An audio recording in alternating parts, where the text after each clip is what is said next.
Powell bergeser ke sisi dovish, walaupun tidak terlalu dovish menurut saya, karena ada statement di situ yang tidak terlalu jelas terkait dengan kapan mereka melakukan pemangkasan. Tapi it's okay, yang penting sudah mengakui ada proses disinflasi dan that's positif untuk yang namanya progres suku bunga. Jadi kalau seperti ini, seharusnya memang kita akan dapatkan kesempatan ataupun peluang untuk emas tembus resisten, dan saat ini, saat video sedang saya rekam, areal resisten 2338, 2339 sedang diuji. Ya, kita coba ditinjau apakah itu akan terjadi kelanjutan kenaikan atau gagal seperti kemarin. Oke, kita lihat di sini. Ini adalah grafik US Government Bond Yield atau US Treasury Yield yang ternyata persis dengan apa yang kita perkirakan kemarin. Dia mulai stuck dan mulai terhambat mendekati level resisten tersebut. Dan inilah grafik daily ya. Jadi kalau misalnya kita perhatikan, sebetulnya ada kemungkinan untuk terjadinya rejection mendekati teritori resisten tersebut. Atau yang kemarin juga kita tandai adalah resisten yang sama di bagian ini, teman-teman. Jadi apakah mungkin dia akan swing low? Mungkin saja. Apalagi kalau misalkan data nanti malam cenderung mendukung untuk kemungkinan pembukaan ataupun pemangkasan suku bunga. Jadi artinya di sini kita berharap nantinya secara bertahap dia kembali ke level 4,335% daripada naik ke atas 4,5%. Nah, tapi juga hati-hati kalau ternyata datanya relatif mengejutkan lebih tinggi, terutama ADP ya. Kalau misalkan dia mengejutkan, misalkan naik ke level 250K, ya saya rasa ini akan mendorong dia lebih tinggi, teman-teman. Dan sebagai hasilnya, dia akan lanjutkan kenaikan sampai teritori 4,6%. Dan ini berarti akan mewaspadai kemungkinan penguatan US dollar lebih lanjut, sehingga emas lagi-lagi akan fail. Nah, sementara kalau kita perhatikan dari grafik H4-nya, oke, ini berarti juga tanda-tanda yang cukup bagus, karena memang dia tertahan di resisten itu.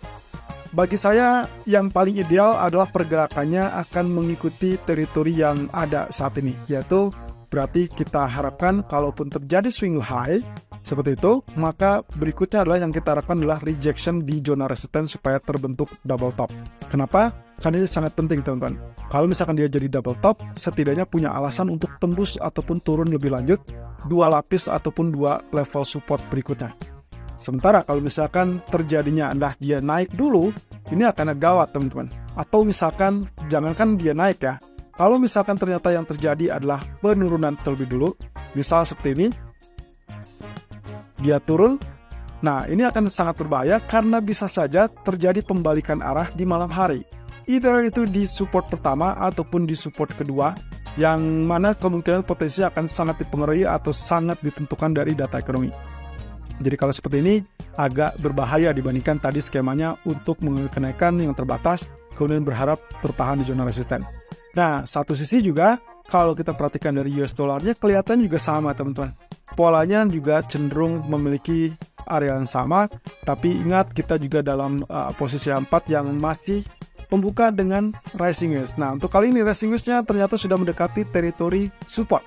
So, kalau kita hitungin bersama, di sini 1, 2, kemudian ini adalah 3, ataupun bahkan ini yang 3, ini 4, maka ini 5, maka kemungkinan ini adalah saatnya dia untuk tembus level supportnya.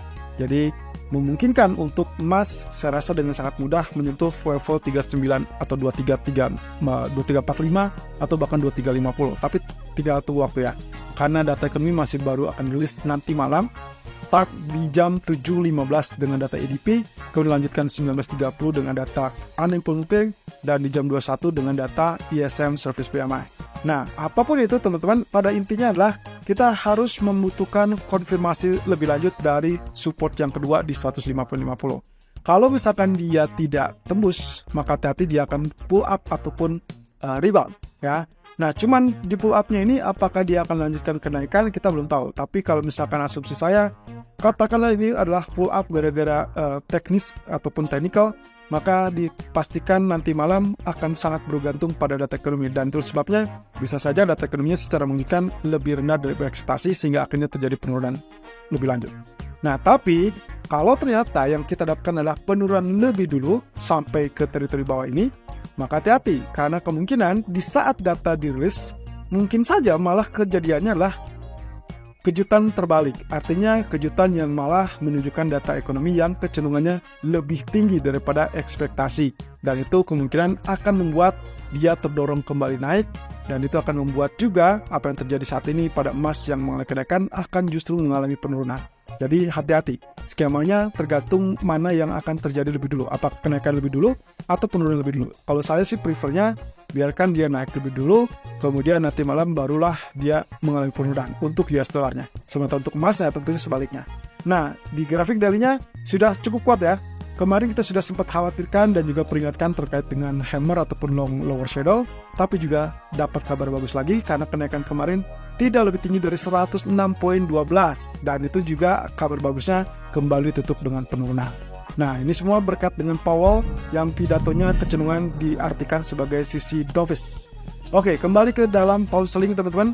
Kalau misalkan teman-teman ingat di video kemarin saya sempat katakan kalau misalkan sampai terjadi penembusan level support, ya berarti triple bottomnya gagal dan itu berarti akan mengancam penurunan lebih lanjut. Boleh switch strategi kalau misalkan tembus di 1.2580-an. Ternyata untungnya tidak tembus ya teman-teman. Dan dia rebound. Kemudian untuk saat ini dia terjadi kenaikan di teritori yang coklat ini. Jadi kita asumsikan ini sudah 3 bottom, 3 top gitu ya, 3 puncak. Nah, yang saya harapkan kalau misalkan ini terkait dengan double atau triple bottom ya di sini, maka area coklat ini adalah neckline-nya. Kemudian yang kita harapkan tentunya adalah penembusan dari level neckline.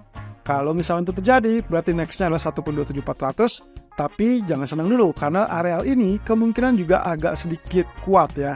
Jadi beberapa waktu yang silam itu selalu menahan kenaikan. Jadi saya perlu untuk bullish itu betul-betul tembus lebih lanjut di atas 1.27400 supaya kita akan dapatkan 1.2560 ataupun 1.2520-an.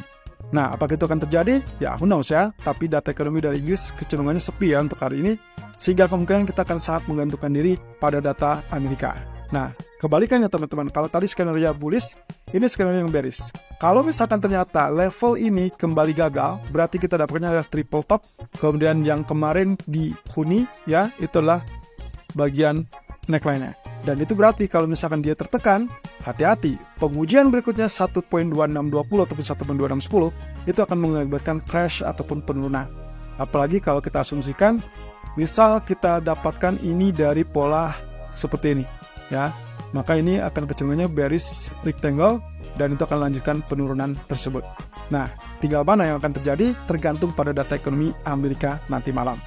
Dan untuk crude oil, well, setidaknya dia terkoreksi, walaupun kemarin sudah benar ya, kita sudah sempat sampaikan hati-hati kalau sudah menembus atau mendekati 84, dan itu ternyata betul tertingginya ya, tertingginya itu ada di 84.30, tidak sampai ke 100% Fibonacci expansion, 84.60. Nah, di grafik daily-nya juga menunjukkan adanya reversal ya, ada shooting star di situ. Dan kemarin juga saya sempat sebutkan, saya lebih berharap nantinya kita akan dapatkan rejection terlebih dulu di area kuning ini atau orange ini untuk kemudian menyambangi atau terkoreksi sampai area coklat ya, mungkin di sini.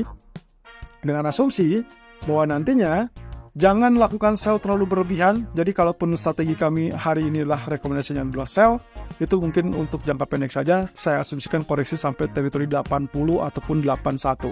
Nah, setelah itu yang saya harapkan ini akan menjadi strong support sehingga nantinya kita akan dapatkan dorongan kenaikan demand yang lebih kuat untuk mendorong ke teritori 86 ataupun 87 dolar. So, untuk hari ini, yes, kita prefer sell terlebih dulu dengan asumsi bahwa itulah penurunan jangka pendek ataupun koreksi jangka pendek. Jadi kalau misalnya seperti ini yang akan terjadi atau maksimum di garis trendline ini 80.80. Supaya nantinya, kalaupun Anda mau melakukan buy, saya lebih prefer untuk merekomendasikan Anda di teritori 80.80. Stop loss-nya pasang saja di bawah 80.20.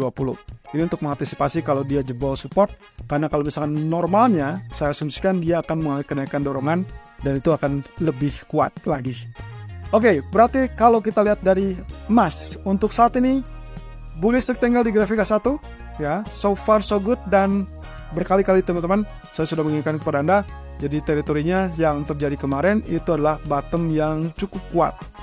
Terbukti kemarin meski sempat turun lagi ke level 2318, tapi dia untuk ketiga kali berturut-turut tidak tembus dan bahkan terpantul dengan sangat sigap, dan bahkan untuk kali ini sedang berada di atas 2339. Kita tinggal tunggu aja.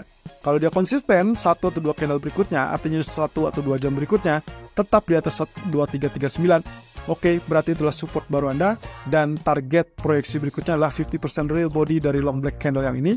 untuk kemudian di itulah 2350 sampai ke teritori maksimum 2368. Ya, jadi resisten 1 sedang diuji 2339 2340. Resisten kedua kemungkinan akan menjadi target terdekat 2350 atau resisten ketiga adalah target optimal dari kenaikan untuk 2368. Itu secara historical price-nya. Nah, kalau kita lihat dari grafik 4, kenaikan itu belum selesai di 2368. Kenapa? Karena inverse head and shoulder-nya baru saja atau mungkin lebih tepatnya baru diuji atau sedang diuji untuk kenaikan. Dan targetnya adalah sesuai ketinggian dan kita sudah ukur adalah 2380. Cuman lagi-lagi nih 2365 tadi itulah areal ini ya historical yang mana dalam beberapa waktu silam itu juga relatif lebih kuat. Jadi yang saya khawatirkan sebetulnya oke, dia naik tapi ternyata di sini tertahan. Jadi kalau itu yang terjadi, Anda sebenarnya boleh sell di 2360, 2365, tapi catatannya adalah itu hanya untuk sementara. Kenapa? Karena target utama dari inverse head and shoulder ini adalah ke teritori 2380. Jadi yang diharapkan turun cuman 50% mungkin, kemudian dia lanjutkan kenaikan. Dan itu pula yang membuka jalur kenaikan untuk lebih lanjut di grafik daily-nya.